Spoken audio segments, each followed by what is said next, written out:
আমি চলে যাচ্ছি এখন টমেটো নিয়ে আর মশলার কৌটো নিয়ে কাকিমার বাড়িতে। এই যে কাকিমার বাড়ি চলে এসেছি। কাকিমা কিন্তু আমাকে বলেছিল পরের দিন মানে যেহেতু আমার শুটিং, সেই জন্য আমি আলু কাবলি করতে পারবো না। আমি বললাম আলু কাবলি করতে হবে না কাকিমা, চলো আলু কাচালু বানাই। আলু কাচালু তো তুমি কখনো খাওনি? আলু কাচালুটা বলছে আমি নতুন নাম শুনছি আলু কাচালু। আমি বলছি হ্যাঁ একদমই তাই। আমি কাকিমা বলছি আমি তুই আসবি কি আসবি না, সেই জন্য আমি আলু সেদ্ধ বসাইনি, জানিস তো আমার খুব আলু কাবলি খেতে ইচ্ছা করছিল। যাই হোক ফাইনালি আমি কিন্তু কাকিমার বাড়িতে পৌঁছেছি। এর আগের বারেও আমি মোইঙ্গা করে খাওয়াতে পারিনি কাকিমাকে। কাকিমা কিন্তু প্রেশারে সেদ্ধ করলো। আমি দোকানে চলে এসেছি, আলু সেদ্ধ বসিয়ে দিয়েছে আর এখান থেকে মালপত্র কিনাচ্ছে। কাকিমা এখানে আলু ছাড়িয়ে দিচ্ছিলো আমাকে, আমি মা এখানে বসে পড়েছি। আর এই দেখুন কাকিমাকে আমি বললাম তুমি একটু খেয়ে দেখুন, আর তিতলি রয়েছে, তিতলিকেও বললাম খেয়ে দেখ কেমন হয়েছে। এই যে আলু কাচালু নিয়ে বসে পড়েছি। মা বললো আমার শাড়ি পরতে ভালো লাগে, তাই মাকে বললাম তুমি শাড়িই পরো, অসুবিধা নেই। মা বলছে চামচ ছাড়া আমি খেতে পারি না, এই সেই সব বলছিল।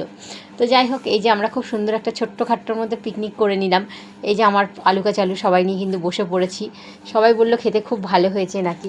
তো যাই হোক খাওয়া দাওয়া কমপ্লিট হয়ে গেছে, এবার বাড়ি যাব। টাটা, ভালো থাকবেন সুস্থ থাকবেন সবাই। আমি এতক্ষণ মোম দাস ছিলাম আপনাদের।